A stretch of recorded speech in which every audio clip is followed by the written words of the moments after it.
start with the court. Can you tell us about the new circle there? Yeah, well, I mean, it's tradition for one, and it's always been up here. And I've always liked this one much better. So the transition has been good, getting rid of the tail and all that. I was in favor of that 4 years ago. So it's good to have. To me, this is what has always embodied the UCLA men's basketball program from that standpoint of just what that logo represents. So it's great having it back. It's in the Austin Center as well. So we're excited about having that.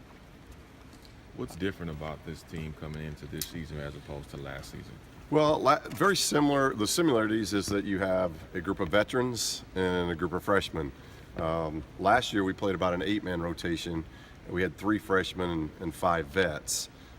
This year we still have 5 vets, 2 of which are coming off redshirt seasons. But we have 6 freshmen, so it's a much bigger freshman class. So that makes it a little bit different. Where the similarities are, if you're trying to blend the old with the new, though that's similar. You're just doing it with more new. So with more new becomes more personalities that you're dealing with and trying to figure out how all that blends. But we're deeper. It's probably the tallest team I've had. It's probably the most athletic and longest team I've had. So the eye test, you check off a lot of things with our team just because of their size and their length. And now it's just a matter of getting, that last year's team the freshmen had an advantage in that we took an Australian trip. So we had extra practices and we got to go spend 2 weeks away from here, bond as a team, and also play competition. This year's team, they don't get that. And they're thrown right into it right away with arguably one of the toughest non-conference schedules we've ever had here. We're playing 6 teams from Power 6 conferences, and a lot of those games are away from only one. It's here. So you got a lot of travel with a demanding schedule that starts off with the China trip. So there's a lot of things to manage in the first 3 months, and coaches have to do a good job with that, and players are going to have to mature quickly with that. And if they do that, I think we got a chance to be very, very good because the talent is definitely there. How's the continuity thus far in your estimation with the players? It's been great, and we're just kind of starting, but the summer's been great. They've all been here. Aaron was gone for a first part of the summer to see his brother and train with his brother. Gigi was on the Hungary national team for a while on the second session. But really, other than that, they've been together since the end of June. And we got great guys, high character guys, very similar to the freshman class we had a year ago. And this upperclassman, I was telling Aaron and Tom that this year, that I think what happened last year really helped them with their maturity as well, because we're seeing great leadership out of those guys. Alex and Prince, who didn't get a play last year, we're seeing them with a new energy because now they're healthy. So I like the blend, but it's still going to take time. It's really going to take time on the court just because we're so limited in the summer. It's 2 hours a week playing 5-on-5, where now we got a little bit more freedom to get on the court a little bit more. What have you seen out of Leangelo? Well, he can shoot it, and we're going to need that because if you look at last year's team, it was an elite level shooting team.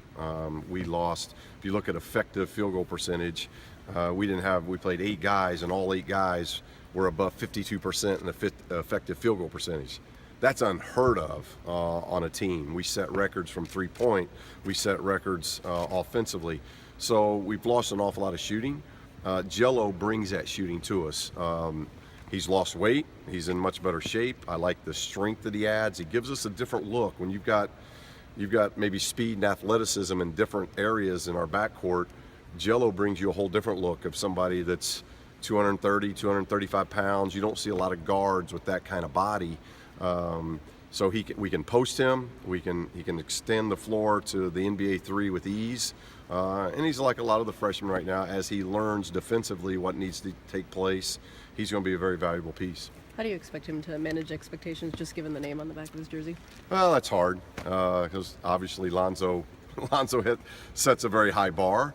But I will say, knowing the family like I know, that they're all made that way. They're all made in a championship pedigree. So, Jello's not going to be any different than that. He knows, and he'll figure out his role as he gets into this thing. And I know he's going to try to fight and compete and extend his role as much as he possibly can because he's just got that championship DNA that I think all of them have. How big has it been to have the Mo Austin Center? Having the Mo Austin Center has been a game changer for us. I don't know how else to say it. It is a spectacular building. Of all the things I've dealt with in our 4 years here, the biggest headache has been where do our guys train when we can't get in Pauley. We have a lot of things going on here on the campus in the off season, in particular, and now having that facility to where our guys can get in there and train and shoot and work on their game. We've not had a very efficient weight situation here, strength program. So give Coach Long that kind of strength weight room is tremendous. It's huge. We have a basket in our weight program, which is something that I've been wanting for a long time because Wes does a lot of good things when it comes to combining weights with basketball maneuvers on the court, and to have that in that facility is terrific. The acoustics from sound, and it's like being in studio for these guys, and having obviously Mo Austin's name on it, being a music icon. It's kind of a cool thing tying music and basketball together because basketball players love music, and there's a lot of musicians that love basketball. So it's been great getting in there, and it's not full go yet. Things are still evolving in there, but it's definitely a game changer for us. What have you learned about the freshmen since they got on campus? Very competitive, love the game, passionate, very skilled, very talented group, versatile in that you have Jalen Hill, who's athletic, rebounds above the rim. Cody Riley could be a go-to guy in the post like we haven't had if he continues to develop. So I like what I'm seeing there.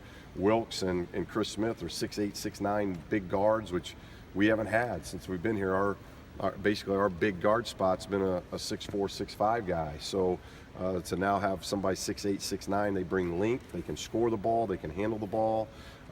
Jello gives us what we've already talked about with his shooting ability, and Jalen allows us to continue to push the ball at a very fast level because he's so explosive and quick. So they all bring something to the table that can benefit us in a lot of ways. How has Aaron evolved as a point guard, a floor general since he first got here? Tremendous. I talked to him 2 days ago in film about that how he's evolved. I think we stat anything that's 4-on-4, 5-on-5, and he's something like through 8 practices like 46 assists and 12 turnovers or something. And if you look back as a freshman, he was pretty much one speed, and that was as fast as you can go. And he's really understood how to develop now. It's not about just one speed all the time. It's about change of speed, and he's being much more efficient now. But we knew that would evolve with Aaron. What I've liked is he's become much more vocal. He's become a big-time leader for us, and that's going to be imperative that he has really come into his junior year here and really embrace those 6 guys in particular because he knows how valuable they're going to be, just like he did last year, of knowing that we had that core together that was very talented, but we needed the contributions of those 3 last year to really make it click. And so I think those things have really helped him moving forward because his leadership's been really, really good.